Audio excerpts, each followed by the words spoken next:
રાજકોટના range DIG નિલીપ રાયની team સુરેન્દ્રનગરના Joravarnagar police station હદ વિસ્તારની એક સોસાયટીમાં ત્રાટકી અને એક પોલીસ કર્મીના ત્યાં ચાલતું હતું ડંપા ટ્રેડિંગ અને દરોડા પાડ્યાના આ દરોડા દરમિયાન 3 લાખથી વધારેનો મુદ્દામાલ સહિતની વસ્તુઓ મળી આવી।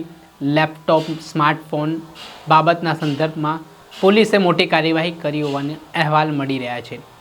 કોણ છે આ પોલીસકર્મી, શું મામલો છે, વિગતે વાત કરી।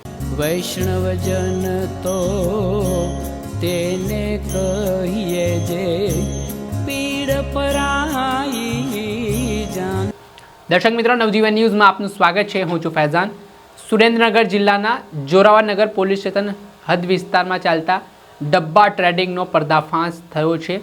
સુરેન્દ્રનગરની સ્થાનિક પોલીસ લોકલ ક્રાઇમ બ્રાન્ચ ઊંઘતી ઝડપાઈ અને રાજકોટના રેન્જ ડીઆઈજીનો સ્ક્વોડે જોરાવરનગર પોલીસ હદ વિસ્તારમાં દરોડા પાડ્યા અને પોલીસ કર્મીના ઘરમાં ચાલતું ડબ્બા ટ્રેડિંગનો પર્દાફાશ કર્યો।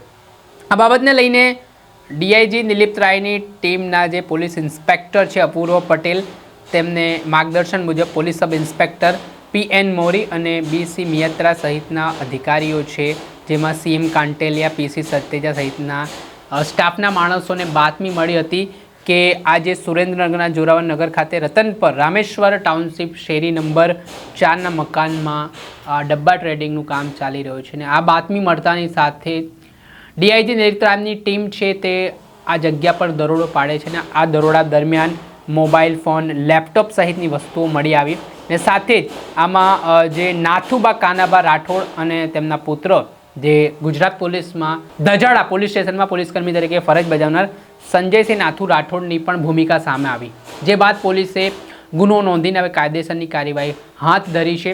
અંદાજિત આ મામલામાં 23 જેટલા બ્રોકરોના નામ સામે આવ્યા છે, જ્યાં આ રીતે ગેરકાયદેસર ડબ્બા ટ્રેડિંગ કરાવવામાં આવતું હતું, જે મામલે હવે ડીઆઈજી નિલીપ રાયની ટીમ દ્વારા મુદ્દામાલ કબજે કરીને કાયદેસરની કાર્યવાહી હાથ ધરી છે, જેમાં સ્માર્ટફોન, લેપટોપ સહિત લોકર સહિતની રકમો પણ મળી આવી છે। હવે આ દિશામાં ઊંડાણપૂર્વક તપાસ છે તે કરવામાં આવી રહી છે। થોડા સમય અગાઉ આવી રીતે રાજકોટમાંથી પણ એક પોલીસ કર્મીના ત્યાંથી જુગારધામ ઝડપાયું હતું અને ત્યારબાદ હવે ડબ્બા ટ્રેડિંગ જે સુરેન્દ્રનગરમાંથી ઝડપાયું છે, તેના કારણે અનેક પ્રકારની ચર્ચાઓ વેગવાન બની છે।